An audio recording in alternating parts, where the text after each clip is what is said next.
objective is to inspire, promote, to inspire and promote more technicians, technologists, and engineers to one day play a big role in South Africa's infrastructure development, socially, environmentally, and economically as we grow forward.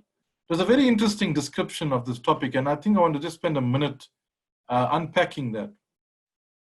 Firstly, I'm not convinced one day is an appropriate word, because I think you're playing a role already. So it's not about playing a big role one day. It's the role that you are playing right now that is absolutely fundamental and substantial. And let's not underestimate that role. I think the other thing is, I don't know whether you stole some content from my previous presentations, but you mentioned development, social, environmental, and economics. I mentioned it specifically when I made the presentation to the branches as well as to the student chapters. So I'm almost inclined to think that if you didn't, very well done, because that's exactly what I want to talk about. And growing forward is related to the SAICE strategy, as you mentioned just now. So I think it's very aptly put together in terms of the way it's described. And let's engage meaningfully going forward on this topic, which is in the main the objective of the conversation today.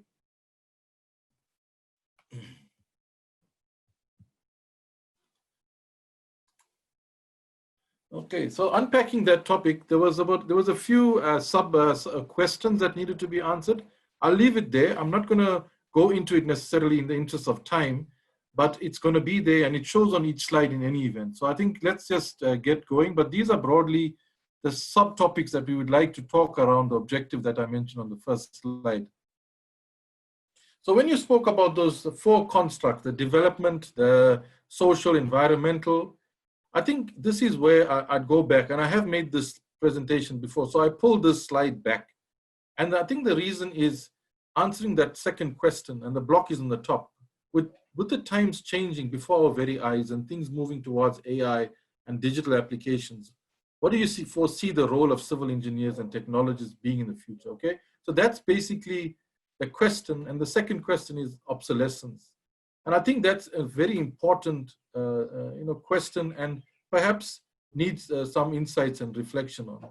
Now, when you think about the way things are transforming, it's becoming so that many of the tasks that are repetitive are falling within the ambit of digitization or automation. So in other words, where things don't require as much thinking capability, artificial intelligence is bridging that gap. So what we are able to do is the system is able to predict what it is that you think you're going to need. It works it out and it puts forward a solution with a little bit of thinking behind it. And that's as far as some of our software has gone to date. The thing is, engineers, in my opinion, in many spaces are being used as the wrong tool for the wrong solution, because that training that was intended when we embarked on the academic qualification to make civil engineers really was around providing solutions. The doing part, in my mind, is going to become automated in time to come. So the thinking part of the business is where I think our focus needs to be. So when it comes to thinking, in my mind, how do we risk not being obsolete? One very clear answer is to educate yourself a lot more. So in other words, masters, PhDs are the way to go, because now we're pushing boundaries, we're generating new knowledge, and we're basically, to some extent, competing with the machines out there that can't get to that level of thinking just yet. So that's what I think would be something to consider going forward. I'm also a proponent of multidisciplinary type of education. And this goes back to that objective on the first slide. Our current understanding and disconnect between infrastructure and society is something that needs to be worked on. And I will motivate that, I motivate that in just about all discussions I have. It's kind of the thing I live for. And that's the disconnect we currently have with infrastructure and job creation, and social justice, in my mind, remains disconnected. So irrespective of infrastructure that we would build or not build, we're not seeming to address inequality, for example. The other thing about geopolitics and our location of roughly being 10,000 kilometers away from our trading partners is roughly based on our colonial past. In other words, the countries that were part of our history and making us what we are today. So when I talk about geopolitical, I'm talking about leveraging relationships that are a lot nearer than our existing trading partners, and how we could perhaps enhance and become a lot more cost competitive should we look at trade with our neighboring countries, for example.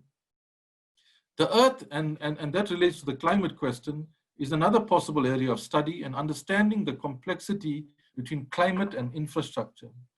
I think we talk a lot about it, but we do very little, because the level of integration of climate change into our current standards, our current infrastructure that is being provided, to a large extent still remains to ignore this. There are bits and pieces that deal with it, but not holistically. So very high intensity storms is still leading to damage of infrastructure and loss of life. It's happening even up until last year. So because every rainy season, we will hear of the loss of life due to flooding. And the way we plan our towns, the way we plan settlements, still does not incorporate the climate change and the systems that would affect our societies. The techno-economic is a very big component of study as well, because I think you would always see government keeps talking about itself not having any more funding. And there's various reasons for that, and there's no point going into that because the money is not there. But had we embarked on understanding the economics around projects, then we would be able to fully appreciate what it takes to invest in social infrastructure versus infrastructure that generates revenues in different forms. So there's a multitude of options on how we generate revenue from various types of projects, but understanding that and having a balanced or blended portfolio will maintain sustainability of the state, where it doesn't sit with this kind of problem that it has infrastructure demanded, but no funding to actually provide it. So I think that's where the 4 different components of our sort of specialization to risk not being obsolete is integrating across these 4 different types of disciplines. And I believe strongly that the future lies in us integrating 1 to 2 of them at least in our careers. So when it comes to future organizations, I think that's where it lies, there an opportunity lies for engineers to do further studies in breadth and not necessarily stop doing studies in depth. Now depth, I was meaning masters and doctoral, but breadth, I was meaning these 4 different areas of study. So I think that's a way to go. I'm firmly believing that there's a lot of theory around that kind of thinking as the future methodology to be used to solve infrastructure problems as well as other ones. Because remember, this is not an infrastructure discussion at this stage, because when we talk earth, when we talk economics, geopolitical, those are very different disciplines. And within their own right, they have to integrate into the other spaces of the bullet points that I have there in any event. So I'm encouraging us to think about it and seize the opportunity now before it's seized on our behalf by any one of the other disciplines. So that's where I'm talking, let's educate ourselves in breadth.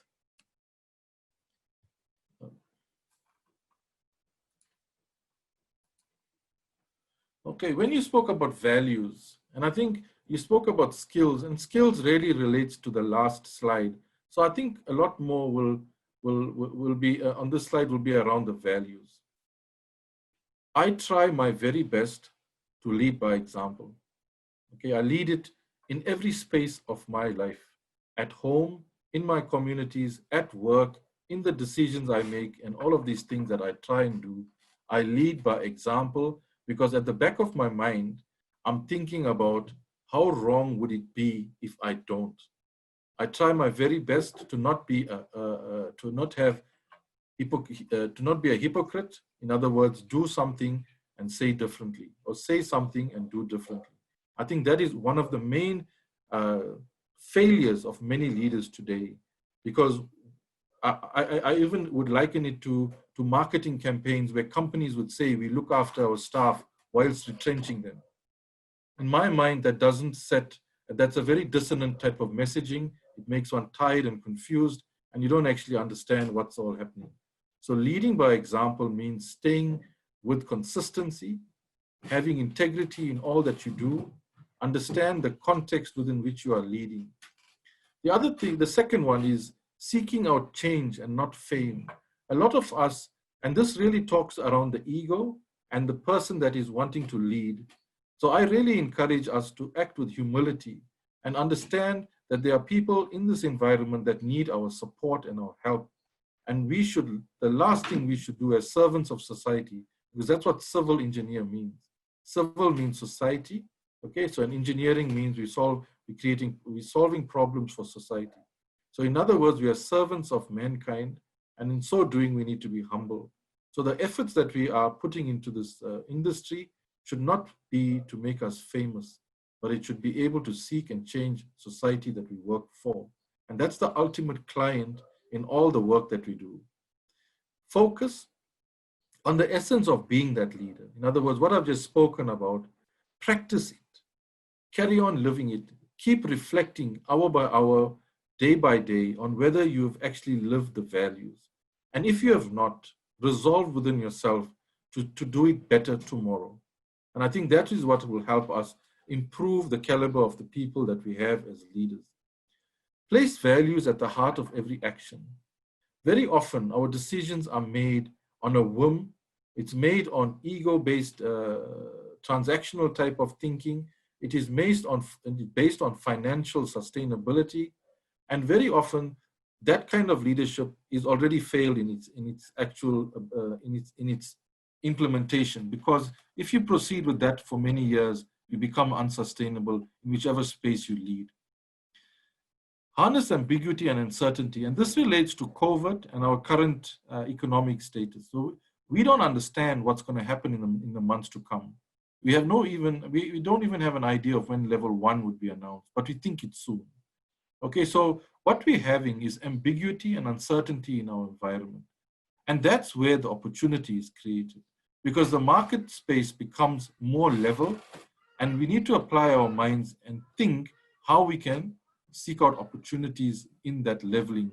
Because South Africa and Africa are one of the hardest markets to enter. They have high barriers to entry because we have large corporates that sort of monopolize the market spaces. So SMME and the like are difficult businesses, are difficult to get going, and it's not easy because funding is a problem, barriers to entry is a problem, and it becomes overall tough. But COVID has removed some of those barriers. It has made the strong a bit wobbly. It has given a brighter future for the smaller ones. So I think it's harnessing ambiguity and uncertainty for the benefit of new thinking, new entrepreneurial type of opportunities. And I think there lies in some of the mitigation to what we're talking about later in terms of how should we sustain ourselves going forward. South Africa is one of the most diverse nations on earth. To date, I think the power of diversity has largely not been exploited because we find ourselves working against each other from a cultural point of view. In my mind, politics I would blame to divide us and keep us separate, because the power of our diversity is something that no one can actually manage. And I think that is where the power sits. And this comes right from the beginning of the literature that was written around our movement into a democratic society, that the world is actually afraid of how powerful we can become should we be able to leverage our diversity to the fullest potential. And I think we started and then we dropped the ball along the way. And I think we need to start thinking about how to come together again and not be sort of prone to populist thinking and the like. So critical thinking is what I proposed in the past, and I think we need to move on that from a practical point of view. So collaboration comes in with harnessing our diverse culture, because the opportunity therein sits our ability to show the entire world how to live with diversity. Because if you look at some of the other countries that we are listening to, we find that migration, for example, is frowned on. I think it was largely what underpinned the Brexit phenomenon. The the disregard for other cultures entering the European Union that pushed for a Brexit to happen.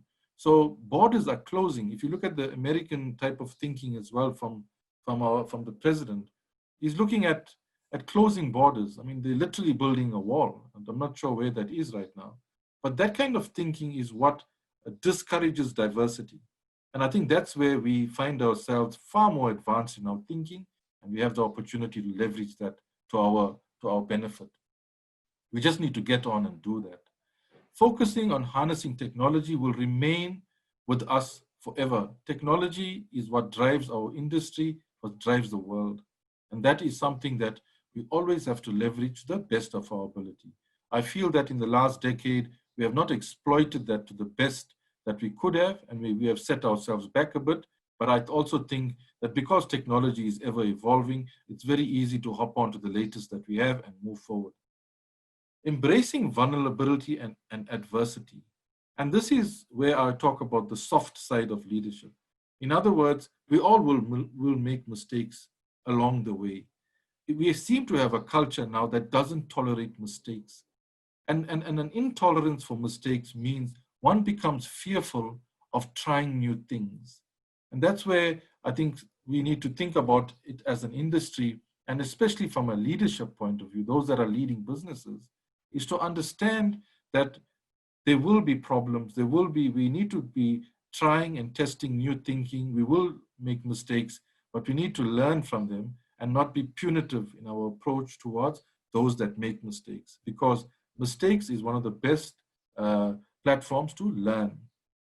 Be willing to develop, and I spoke about that just now in terms of breadth and depth, and I think that's pretty self-explanatory, and nurture the next generation of leaders. Our duty and my duty as one of the individuals part of this generation has to encourage all on this call, for example, wherever I am, in whichever space I'm in, to encourage and assist new leaders to come through, because we are all transient in this space. In other words, the time will come when I leave this earth, and same for all of us. So our journey has to continue in terms of solving our problems of inequality and the like. So we need to bring the other leaders coming through earlier on in the journey to carry it on. And that's the way we would eventually try, perhaps make good progress towards goals such as inequality, climate change, innovation, and the like.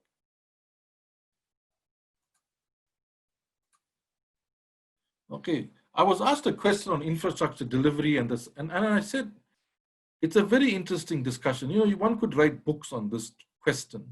How do we improve and accelerate infrastructure delivery?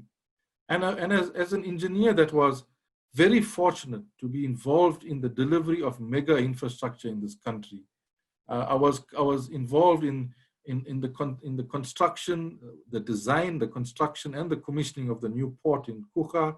I was part of the entrance channel widening project, new terminals in ports, railway systems. So I was very fortunate in what I was able to learn. And I can tell you one thing, that this is a fallacy, with all due respect to whoever does projects. In my mind, what I learned over time, the sure way to slow down a project is to try and fast track it. There is no such thing. Okay, so accelerating infrastructure delivery, we should really drop the word accelerate. We should just say, how can we improve infrastructure delivery? And I'm almost inclined to say, let's not ever use that word again, because accelerating infrastructure delivery is a fallacy. What we do need to do, however, is to think of very smart ways of delivering the right infrastructure at the right time and achieve the goals that are intended. And that's what is often missed by people that are trying to accelerate things, is you miss things, you drop the ball, and you inevitably end up delaying the project in addition to not delivering on the objectives. And very quickly do we forget what objectives are. So objective-driven infrastructure planning, for example, is something that is very necessary. And that's where critical thinking also plays a big role. For example, the funding and financing must be right. And these are by no means a limited list that answers this question fully. It is just what I could think of in between having been requested to present and now. So there's a long list of issues. What I do think about is that you need money to do any project. And hence I put the point around funding and financing. And that must be right. When I say right, it means it must be sustainable. In other words, if I am the leader in government and I need to provide, for example, low-cost housing that is basically a fiscal burden. In other words, it's an expense item that doesn't generate the revenues that I can recover the investment on that project. I need to balance that portfolio of projects with income generating projects as well. So around that kind of housing, maybe I want to think of industrial development zones. Maybe I want to think of how do I enable such a zone? What are the industries that need to go in there? What are the different types of revenue models that I can apply to that so that the people that work there can come from the housing development? I just think that from an organizational strategy point of view, it is disconnected. In other words, we try to formalize informal arrangements, for example, and we're not doing it well, and I'm not convinced it's sustainable because the industry that is around that kind of communities that need to support that kind of communities is not there. So that is why we're ending up with the phenomenon of people traveling long distances to work, for example, because we didn't bring the balanced portfolio thinking to say, okay, we have communities that are where they are. How can we formalize it? And how can we support the community from an employment perspective? And what are the opportunities for us to industrialize, for example? For some odd reason, the industrialization phenomenon has been largely parked because the entire world seems to like to buy from China, okay? And that seems to be the way that we want to grow. And that is one, I suppose, one upside of where I would agree with the Americans and say, let's look at protecting our markets. Let's look at looking after our people and not just look at financial benefit for large firms. So to some extent, you might see some socialist type of thinking coming from what I'm saying, but I think now is the time to look after our communities because for far too long have they been ignored. The third one is understanding our operations. And this comes from what are we actually trying to do? Now projects, if you know Project Management 101, will tell you that a project comes out of an existing operation. It's a need to enhance an operation that is currently happening, and that means we need to do something different, either by refurbishment or building new capacity or building a greenfield type of projects or the like. So wherever projects come from, typically there's an operation linked to that project. What I find over time is that the understanding of the operations is diminishing rapidly. In other words, those that are in charge of assets and the assets that are under their control or need to be operated is not known by them anymore. So that can only mean that we will have badly described projects coming out of that. It might be projects that are not necessary. It might be projects that are just plain wrong. It might be projects that have the wrong technology. So in any event, there's going to be mistakes that are going to happen. And the understanding of operations, being intimately involved with the plant, equipment, and the people that are involved in operations. And I talk about rail systems, for example. If I use PRASA, if you look at the amount of derailments that are happening, it tells you that there's a lack of appreciation for the operations of the rail system. So what we need to do is make sure that when you engineers go to PRASA, spend time understanding the way the asset operates, because that will influence how you choose the projects that need to come and be implemented within PRASA, for example. If you do not understand the operations, you will be doing projects for the sake of doing projects. And that means that as you spend more and more money, you will not solve the problem of derailments, for example. That means PRASA becomes unsustainable. And that means it becomes a burden on the fiscus, and that means it hurts the entire nation in terms of what they are supposed to provide, which is transport safely to end to end, okay? So that's where it's a simple example. The other thing is understanding the environment, the people and the communities that it serves. And often we forget about that because when we start becoming engineers, we think we know all that there is to know. And then when we start doing projects, we think we are bigger than the game. And that touches on the humility aspect. We are never bigger than the game. The community is always bigger than us because that is what drives our purpose. And we should never ever think that they do not count. So it's not about us telling anyone about what's right and wrong. It's about us listening to everyone and then making an educated decision and then informing people on what we think is the right solution, because that's what we do. We provide solutions. Project definition, I spoke about it a little bit. I feel many projects are ill-defined. In other words, if you don't know your operations, you will fail in project definition. So what are you trying to achieve? Why? The benefits of the project, the business case, how many options are there to talk about? I think that is sometimes very ill-informed, and I think there's a lot of work to do from that point of view.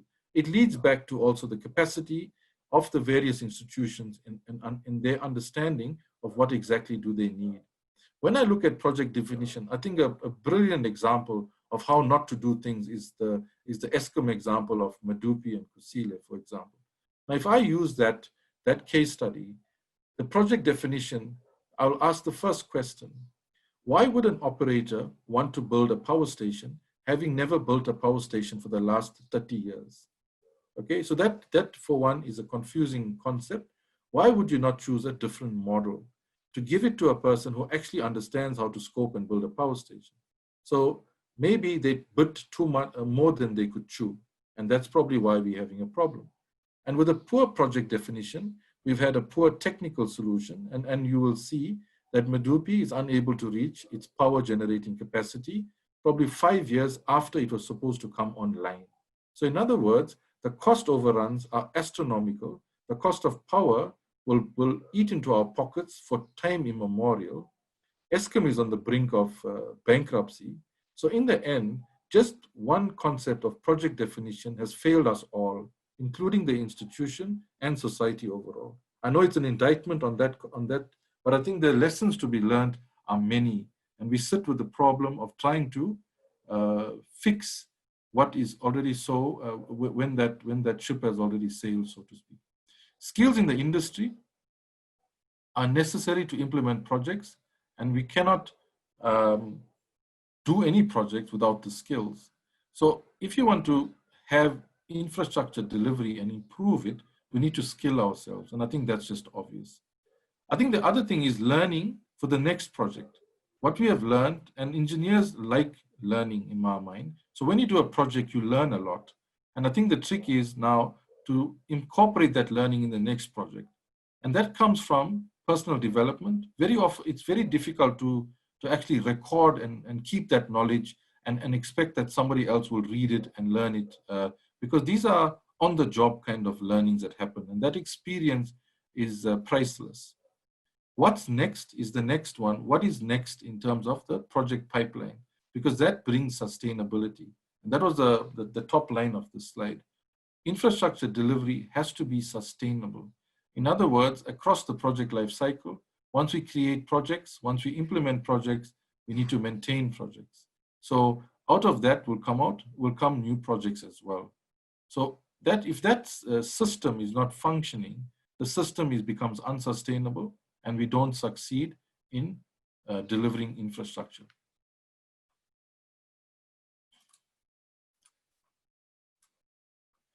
Okay, networking, we spoke about networking and how to make linkages. What I would like to say around that is be a member of this institution. And I think this is the best time to have this discussion. The institution is positioning itself to be a lot more relevant, create the platforms for leaders to express themselves. So if you think something is valuable, it's no need to just listen to me. I'd rather you have a conversation of your own. So Chebo, if you feel like saying something, please do that. If you think you need a discussion platform, please use SAICE, because that's what we are here for. We are here to share the ideas, learn from each other, and hopefully improve ourselves. So networking is powerful. It's not just about the cocktail, which I saw you try to have online.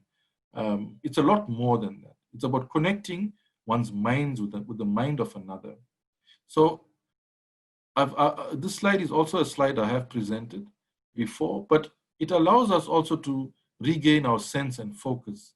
Because when we start networking, we start to think very differently. depending on what the information we get when we have these engagement sessions. But I think participating in bodies like SAICE, using the institution for what you would like to get out of it and how you would like to grow and how you'd like to better yourself is really an important place to be. So being a member and being active will really give you the most value that you can get out of this for yourself. And then we can look at what does industry look like and what does society expect from us. I really appreciate if you would write papers, if you would write articles for the magazine. So please engage with us. It's open. I really like writing articles. I'd like you to write articles. I'd like you to give talks and see what comes back from what you're saying. For example, like what I'm doing right now. Giving back is a way, right? Giving talks, writing papers is a way of giving back. And trust me, if you can affect somebody's life positively, and if you can help somebody or some group, it becomes an infectious feeling. So focusing on short-term goals and achieving them gives you a sense of achievement. It gives you a sense of success. And often if we don't set short-term goals and the goals are too long-term, we might get worn out. So don't waste time, and that's the other thing. A lot of time has passed in the last decade or so where we have not done a lot of infrastructure. So in other words, as I said when I spoke on the landing slide, it's not about leaders to come. It's not about your impact to come. Your impact is right now. So don't waste the time and wait for something to happen. You really can make it happen yourself, and time is a precious commodity. So if you are embarking on initiatives that don't add value, in my opinion, please stop it. The last one was a way forward, and you spoke about strategies. And I think we covered a lot of that already in terms of concepts. I didn't unpack it in very great detail, but I think, as you said, if you want to have further conversations on parts of what I said, then we could unpack those in greater detail. But overall, this is my parting shot. Live the values, learn with meaning. Think society in all that you do. Seek always to help and capacitate the other, and that's how we bring new leaders into the game. And our strength lies in our diversity. Let us please work very hard to leverage that. Thank you, Chairperson.